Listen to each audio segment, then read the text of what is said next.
The mirroring of Zoro's curse test with the Sandai Kitetsu in Logtown was a work of beauty. It was very similar to Zoro's initial interaction with the Sandai Kitetsu, where he flung it up in the air and decided that, well, if he lost an arm, then he wasn't worthy of using it anyway. And I think it's cool that this time a similar thing happened with Enma, which isn't, technically a cursed sword, but it is very high maintenance. There's actually only 4 swords in One Piece that have been labeled as cursed blades, 3 of which are the Kitetsu set, and the only other known one is Kikoku, Law's sword, although we've never actually seen exactly what it does to earn that curse status. But it's also been pointed out to me that Enma going up in the air is quite interesting, because Rob Lucci knocks it away. He doesn't knock it directly up, he knocks it away. So what it ends up looking like is almost as if the sword boomeranged back into Zoro's hand, or he did a Thor-style summoning of it. It's probably just a weird perspective thing, but it would be nice if we got a little bit of development in regards to Zoro's relationship with Enma, because at the moment we're still dangling off a very grim Reaper-shaped cliffhanger, and I guess this scene is confirmation that the two of them now have some sort of working team dynamic after having relentlessly tested Zoro and Wano, because if they were still, not on the best terms, then Enma might have found a way to either not come back, or to do what the Sandai Kitetsu had the opportunity to do and remove one of Zoro's arms. And while we're talking about cursed swords, I have to say that I, man on the internet, was wrong. In the chapter review, I speculated about Ethan's potential Shodai Kitetsu being a black blade. However, we have actually seen the sword unsheathed before in chapter 594, where it was shown scandalously unsheathed, and would you look at that, it looks like a regular shiny metal thing. So it's not a black blade, but I guess this at least confirms that the 5 elders can use haki, which isn't necessarily something I would have taken for granted because we still don't really know or understand the true nature of their existence. And we have seen black lightning, but coming from the demonic circles. So that could be taken either way, but it could be Conqueror's haki, and that would be a fantastic way to make an entrance by projecting it and really putting those lesser foes in their place. I think that this might be a pure dream at this point, but what are the odds that we get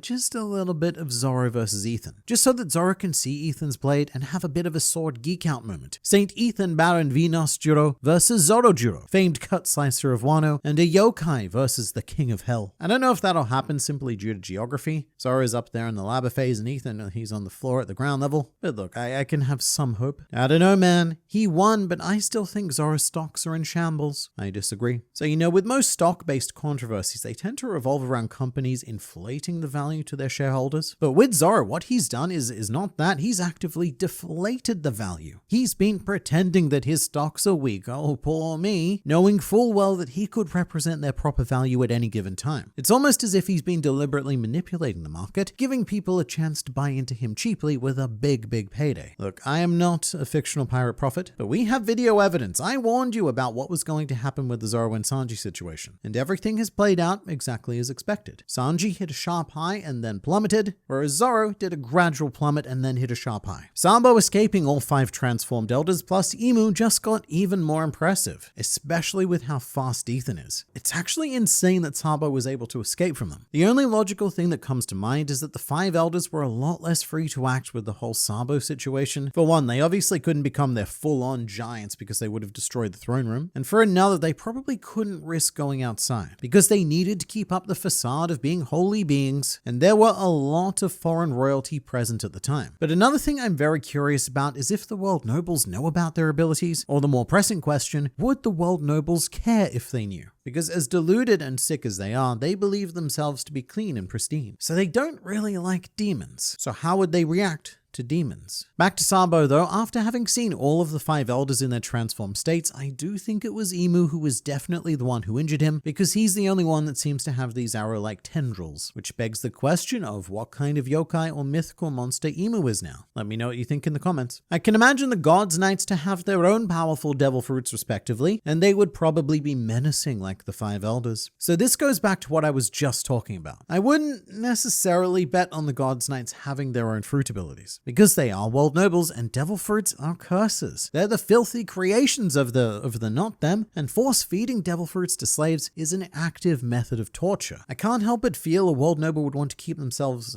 clean, and if they were to become an ability user, then they'd probably be ostracized from high society because of all of the uncleanliness. At the same time though, we also can't forget about the devil fruits in the chests that were being offered as prizes for the God Valley hunt. And if not for the opportunity to consume one yourself, then how much value is there in competing for them? So there were up to 4 devil fruits left over, all of them almost certainly as powerful as Kaido's dragon fruit and Kuma's paw fruit, and the 4 highest scoring members of the Holy Knights may have won the rights to those fruits. And if so, then that would mean their group instantly contains 4 of the most powerful people on the planet. And thinking about escalation, look, we're facing off against all of the 5 Elder Stars at the moment before we've even met the full set of Holy Knights, so maybe they're even more powerful than the Elders. Otherwise, why do we even care about the Holy Knights? They get introduced, we go, that's cool, but they're not as strong, and then we move on. So I have exceptionally high hopes for the Gods Knights being able to eclipse even what we're seeing right now in the future. There was another centaur other than the ones Law made. How could you ever forget about my goat Speed from Wano? Alright, let's talk about centaurs, because I feel like every time I mention centaurs, I end up angering the centaur community. And to be fair, it is because of my own ignorance. In the chapter review, I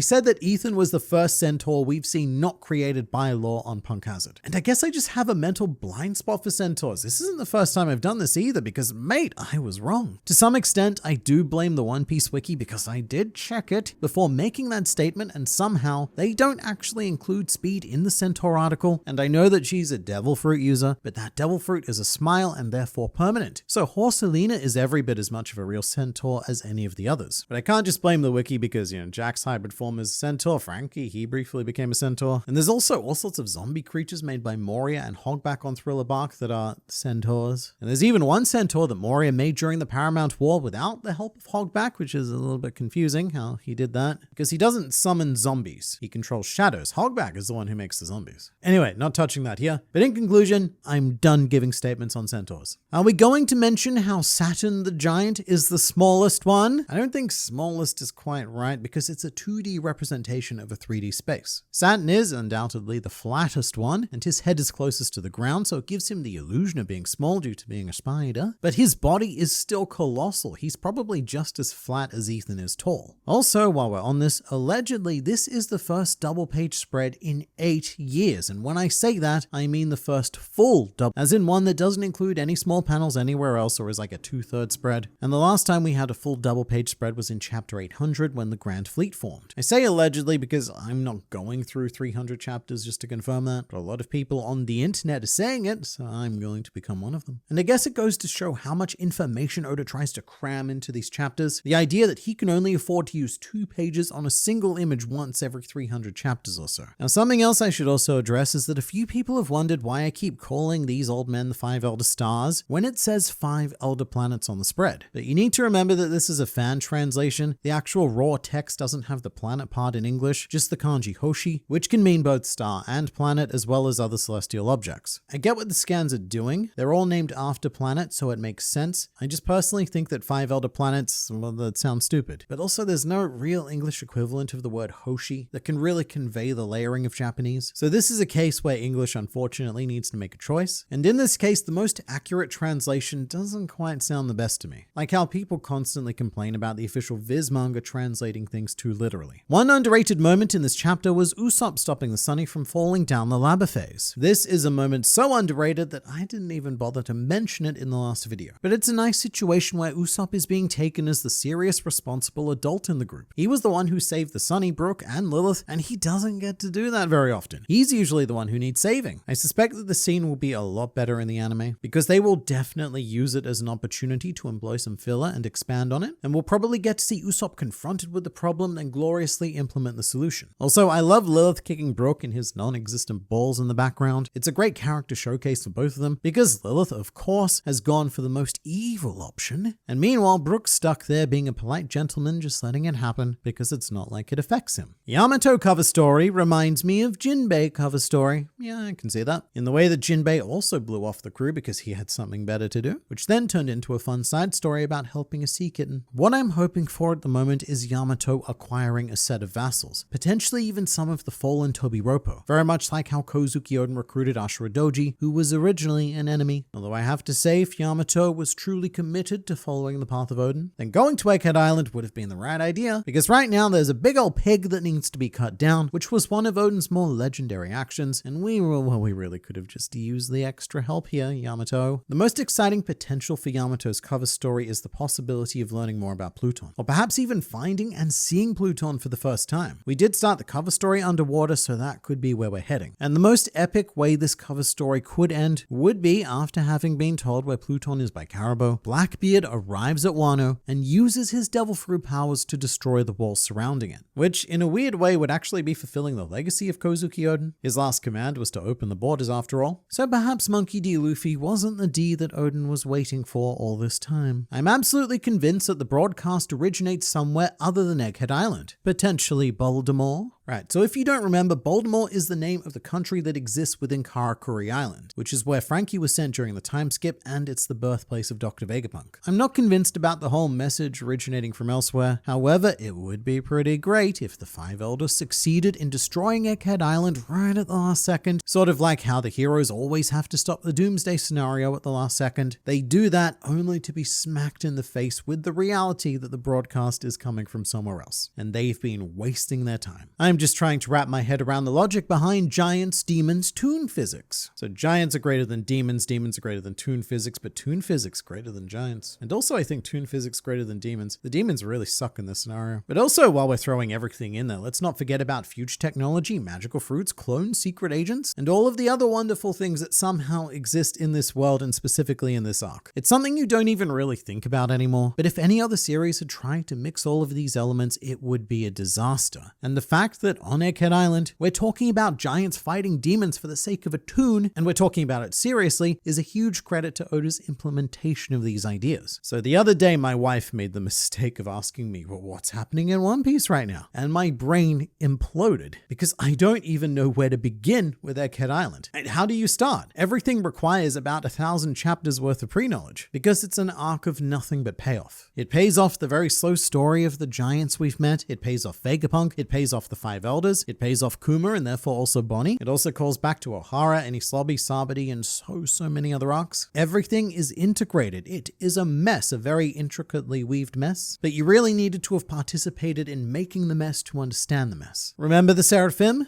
Me either. I mean, yeah, I vaguely remember them being relevant at some stage, but that's the whole trajectory of Egghead Island. Every time something becomes a super relevant plot point, it is then overshadowed by something much greater. Because sure, we introduced the Seraphim and they're cool and everything, but now there's a traitor. So we've got to go deal with that, but not actually. There's no time for that with this mysterious ancient robot we've just been shown, which we also don't have time for because suddenly we're being attacked by a Marine Admiral. Oh no! But also we don't have time for him anymore because now we're being attacked by an old man who we also have no time for because that old man has now become 5 old men. And that's just what's happening on Egghead. That doesn't even take into account Blackbeard, Garp, Shanks, Reverie, etc. But this is an arc of just never-ending escalation. And every time you think it can't possibly get any bigger, it does. Prediction. The Elders will either fall or flee this fight. Luffy stated in Dressrosa that he's done running, and since then, we've yet to see him break that promise. True? Except for Whole Cake Island when he broke his promise and ran away, but other than that, it's true. What I think is very